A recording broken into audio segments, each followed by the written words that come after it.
going to talk about the rising prescription drug costs. One survey found in 2015 that about 20% of Americans didn't fill at least one prescription because they weren't sure that they could afford it. As you can see, this is a pressing issue for many Americans. When people get sick, they typically go to the doctor to get a prescription drug so they can feel better. If they don't fill this drug, they risk a chance of getting worse and potentially harming themselves even more. Unfortunately, many people struggle to afford these medications, so they either go without them or try to substitute them with over-the-counter substitutions, which aren't as effective as the prescription.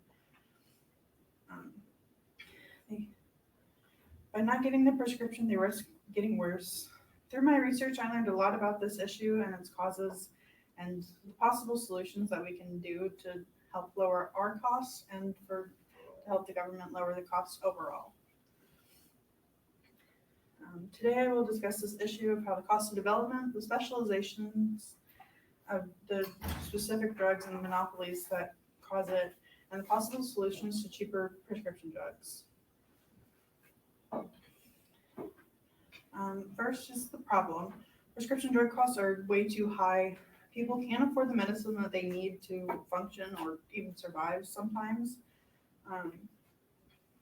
Americans spend more on medication than any other country in the world, which is it's a hard struggle for many Americans. I mean, in Canada, they have free healthcare, which we do not, which is a very big difference. Costs continue to rise throughout the years, and the National Academy of Sciences writes in their article, "Why do drugs cost so much?" that Daraprim prices went from $13.50 to $750 after turning pharmaceuticals bought the rights to the drug. And the EpiPen prices went from $265 for a 2-pack to $600 in 3 years. Many people don't buy their medications due to being unable to afford them. The Commonwealth Fund's 2017 publication, "Why Are U.S. Prescription Drugs So High?" comes that 1 in 4 Americans struggle to afford their medications, which is 25% of the population. The National Academy of Sciences has a graph that shows some of the things that people do instead of buying their prescription. 29% of adults who don't take the prescription overall, because of the cost. 19% of that 29 did not fill a prescription for the medicine. 18 substituted an over-counter drug, and 12% cut their pills in half or skipped the doses, which is also not great for your health at all. What about the insurance? Yes, insurance covers some or most of the prescription cost, but there typically is always a copay along with that, and that can range from like $15 to $20. I know for my prescription it's $40, which can be a lot for struggling families, especially if it's a monthly refill that they have to do. Sometimes the over-the-counter medicine can be found to substitute, but typically it's not as strong or as effective and won't be helpful overall. The cause of this issue is the cost of development, the specialization of drugs, and monopolies are some of the major causes behind this. First, the main probable cause is the high consumer prices the cost of drug development. S. Vincent Rajkumar states in his 2020 article, "The high cost of prescription drugs causes that it is estimated that it costs about approximately $3 billion to develop a new drug, and 10 to 20% of that doesn't even get into circulation for consumers to buy. If drug is for a rare disease or the drug is the only available one for that specific illness, then it's called a specialized drug. So it's very rare, and it can help cause monopolies for different companies, as they're the only one supplying a medication for this specific disease. One company gets a lot of money because the drugs they sell are one kind of effective, and they're the only sellers of the medication.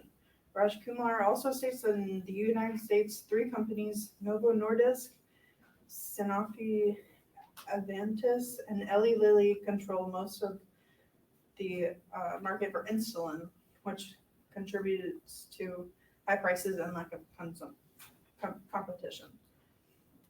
Proposed solution: first, President Biden has enacted the Inflation Reduction Act, which is supposed to help lower a lot of things, including prescription drug costs. However, if you really read it, it really focuses on saying that Medicare is the people on Medicare get the benefits from the act, which are not the only people who struggle with this issue. There are many different insurance policies to look at, so if you really want to try and save your money, you want to really research on the insurance policies to make sure you're getting the best for what you need personally.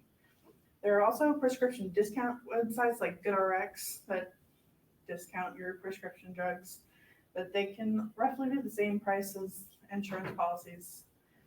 But the main thing is we want to try and call on our congressman to find a new solution that helps not just people on Medicare, but also people who are not on that.